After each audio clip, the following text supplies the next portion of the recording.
Would you trust a DEI hire with your life? To say maybe a doctor or a pilot or something like that?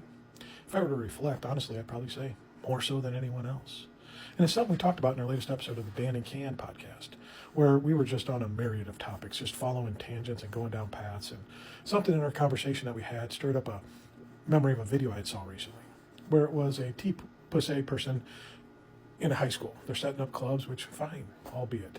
I'm all for it. Set up your clubs, follow, meet whatever qualifications you have to be in a high school, do your thing. But the message was what was really disturbing, and a student filmed it. And this person that was representing T-pussy was saying, if you're on a plane and the pilots walk in and the pilot is black, you probably should be worried because they just got hired because of their color. And they probably passed people that were more qualified to be pilots that were white just because Delta or whoever had to have so many black pilots on their hiring rosters. And it's such a misunderstanding of what DEI is.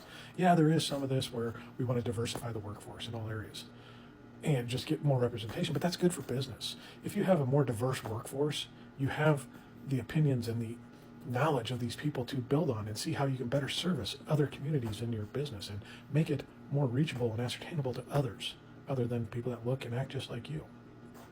But DEI wasn't focused on just getting equal opportunity amongst people in low-grade positions. And it definitely wasn't about trying to force in quotas on, positions that need qualifications to get into it. The thing is that DEI was focusing more on opportunity. There's a lot of communities in this country that have been oppressed systematically over the years and just never were afforded the opportunity to be able to become a doctor or a pilot. It was a pipe dream for them because of the systematic oppression. They weren't allowed or able to afford or even acknowledged to be accepted into certain schools or institutions just because of their race, creed, color, or sexual identity. So DEI came in place to kind of encourage us, give them the ability, give them the resources to be able to apply to these schools, give them and stir up interest in these fields and say, this is a possibility. This is something you can achieve and ascertain. So when I asked myself, would I trust a DEI hire to be my doctor or my pilot? Yes, more so than anyone else. Just for the simple fact of all the hurdles and obstacles they had to overcome to become that doctor or pilot. Something I wouldn't have to do. I could go into school and get a C average and still become a doctor somewhere. Not really the greatest. You don't want Dr. Dan with his C average operating on you.